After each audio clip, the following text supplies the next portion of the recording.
Hello and welcome. Thanks for tuning in. Today's TV box is from one of those developers who is no stranger to the TV box market and decided to release their latest model just in time for the season, and I believe they have chosen the right hardware on which to do so. For today's video, I bring to you the RTV Box X10 Max.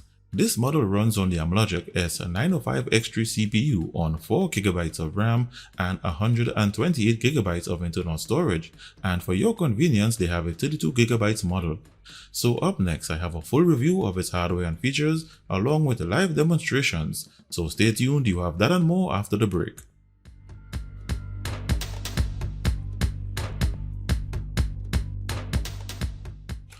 Welcome back. So in the box, you have the TV box itself.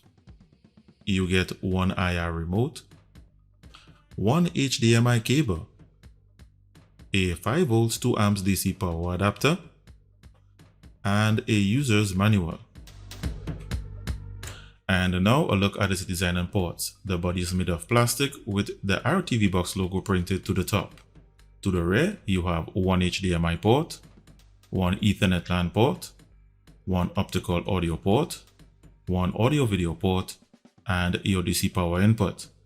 To the left side, you have one USB 3.0 port, one USB 2.0, and a micro SD card reader. To the opposite side is blank. At the front, you have an LED display, and below the box you have lots of ventilation holes. So I'll just take a moment to set this up on my TV and continue. So I'm all set, and when you start up the box, you will see the Android animation for a few seconds, then you're taken directly to the launcher with no startup wizard. So this is what the launcher looks like. It's very basic with these large shortcuts that cannot be changed and a shortcuts bar here at the bottom. To the top right corner, you have a cleanup button for killing apps running in the background and freeing up system resources. And this launcher does not have a navigation bar or status bar that comes in handy with most pointers. I will, however, install an alternative in a moment. With the X10 Max under Droid settings, you have 4K display up to 2160p at 60Hz.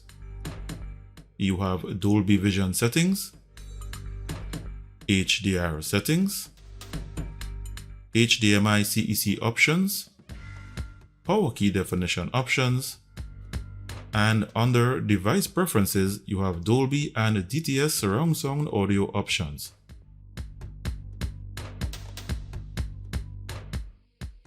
There is no root switch, hardware monitor settings, built-in screen rotation, or Samba server settings. In the app section, they have included a few of the premium streaming services along with the Google Play Store, Miracast, Aptoy TV, and the Android TV version of YouTube.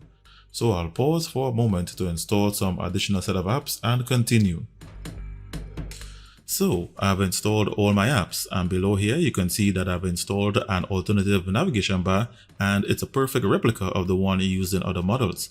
It's called a menu button, and I have a link to a video tutorial on how to install it in the description below this video. So to begin this segment, let's first have a look at its system and hardware information. The X10 Max runs on 4GB of DDR3 RAM and 128GB of internal storage, from which this is the remainder. The Bluetooth version is 4.0 according to the product description.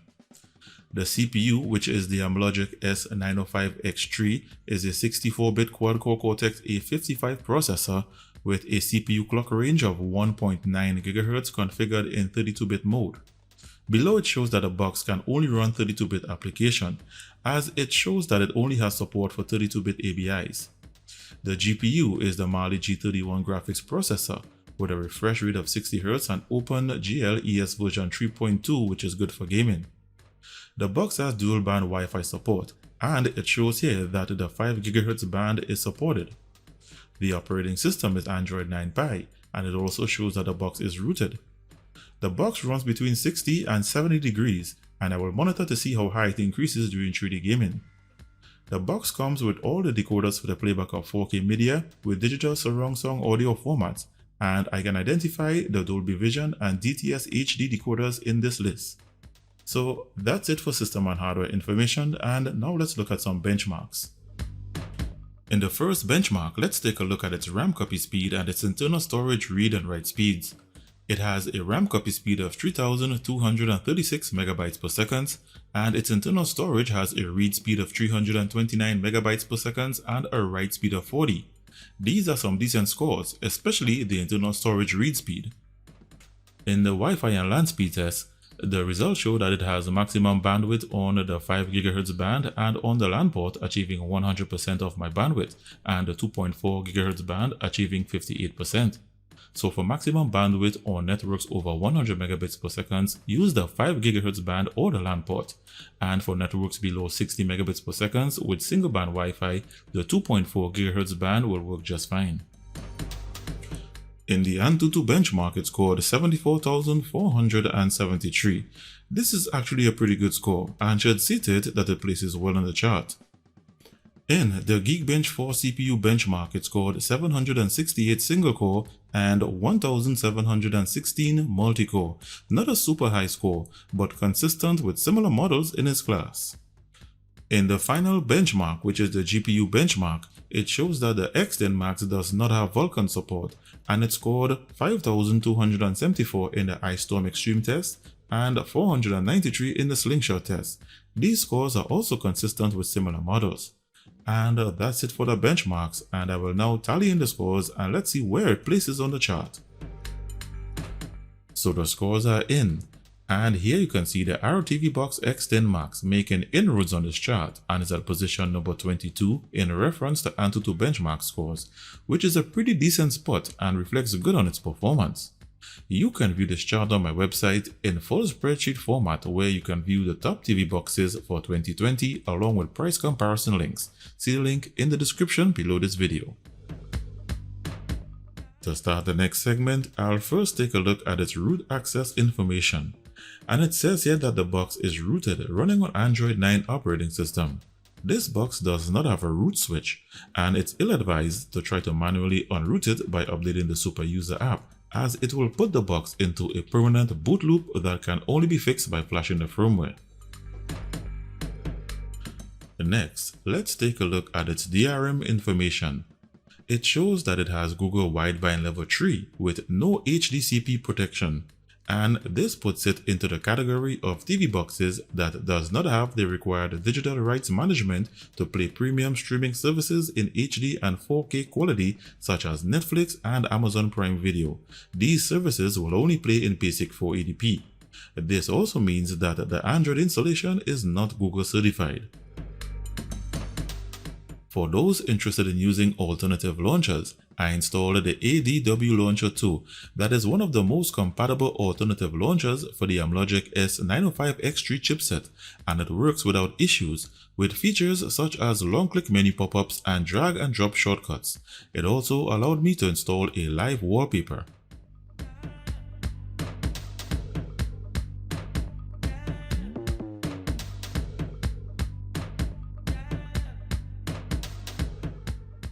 For those who are interested in screen rotation to portrait mode, I'm sorry to report that this box does not support screen rotation. When it comes to streaming movies and TV shows, which is the primary function of this TV box, plus keeping in mind what we just saw in its DRM information, the X10 Max comes pre-installed with Netflix and Amazon Prime Video, where you can enter your account and watch movies and TV shows, but it will only be in basic quality, as you can see no HD icon here in a movie description. Amazon Prime Video still displays an HDR icon, but it will still show in basic 480p quality. It also comes pre-installed with the Android TV version of YouTube, and I discovered that not all versions of the Android TV version plays in HDR quality. Actually, the version that comes pre-installed on the box does not play in HDR quality. When I uninstalled that version and installed the version found on the Aptoid App Store, then I was able to achieve HDR quality for YouTube videos. So take note of that. The X10 Max also comes pre-installed with the official version of Miracast. Here I'm casting my mobile phone to the box with very little latency.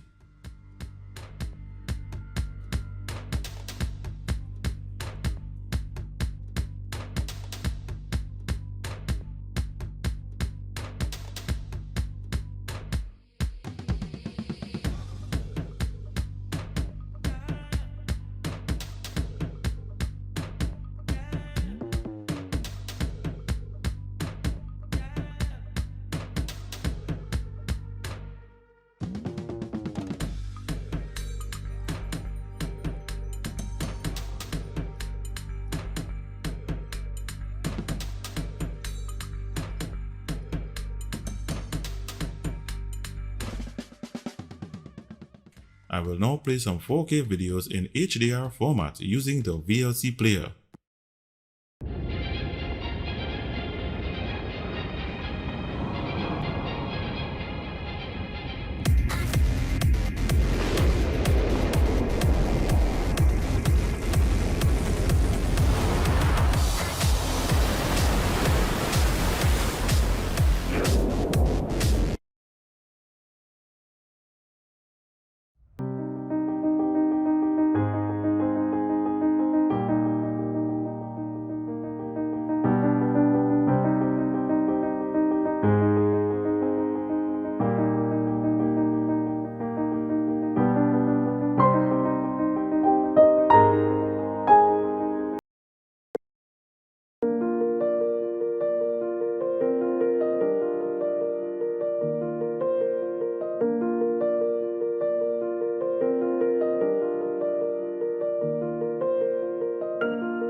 And only a win for Barca would be enough, because it would give them the same number of points as Atletico, but the head-to-head goal difference is what counts in the case of a tie on points. The mosaic of the Camp Nou.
So the videos played smoothly and the HDR icon was triggered on my TV.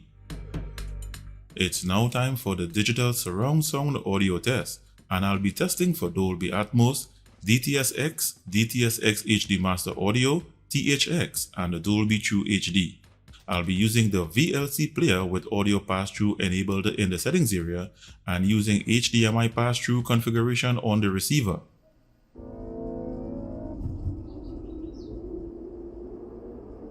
This is Dolby Atmos, the world's first object-based cinematic audio. With powerful moving audio that transcends from channels to moving around you with pinpoint accuracy.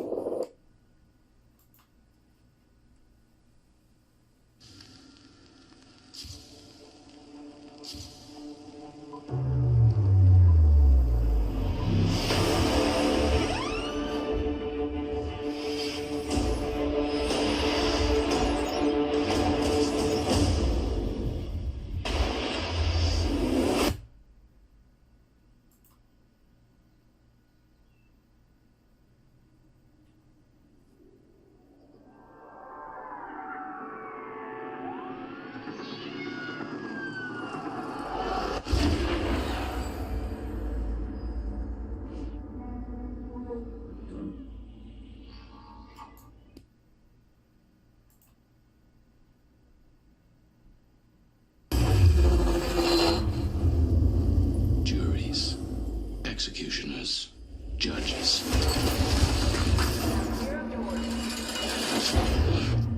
Welcome to the inside of your head.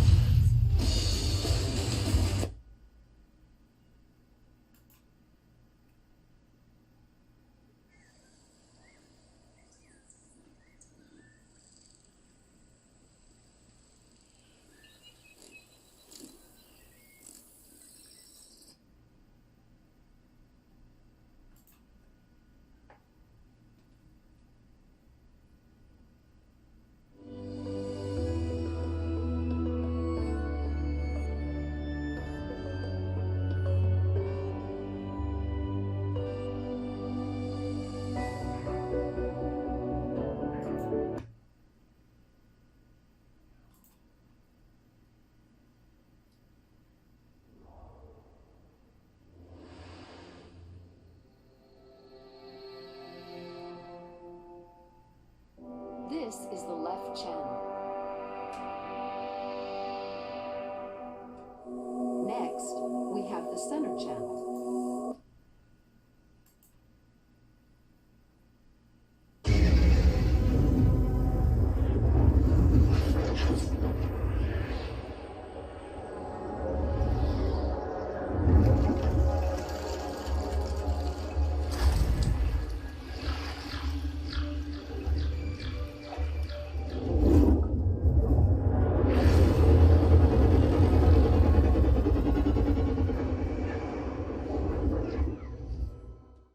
So this test proves that the X10 Max has Dolby Atmos, DTS-X plus HD Master Audio and THX. However, it does not have Dolby TrueHD. I will now play some Android games to test its graphics rendering, gamepad keymapping capability and for overheating.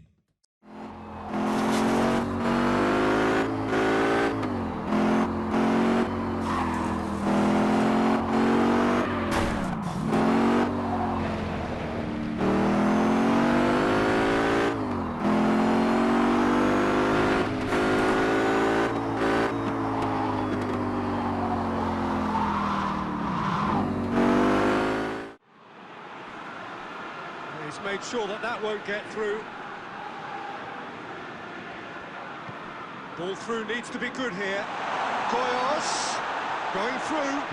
Hits one! In for the follow-up! There's a goal! Forward it goes.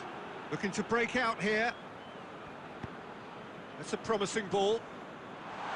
Castledine. He's gone for it! It's in! And they're at it again in double quick time! Arsenal are really pouncing on any stray passes in midfield. We're talking seconds from interception to the back of the net. It's counter-attack. And the Lakers making a change here. And he'll be shooting his first free throw of the game here. Yeah, you know, that was one spot where they didn't have to worry about him at all. I mean, at the free throw line, he was automatic. Now Stevenson.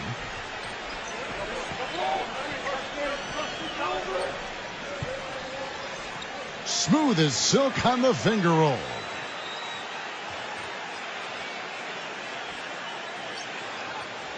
And we played just over a minute of basketball here in the second quarter. Back to Iguodala. Pass to Durant. Outside Durant. Good.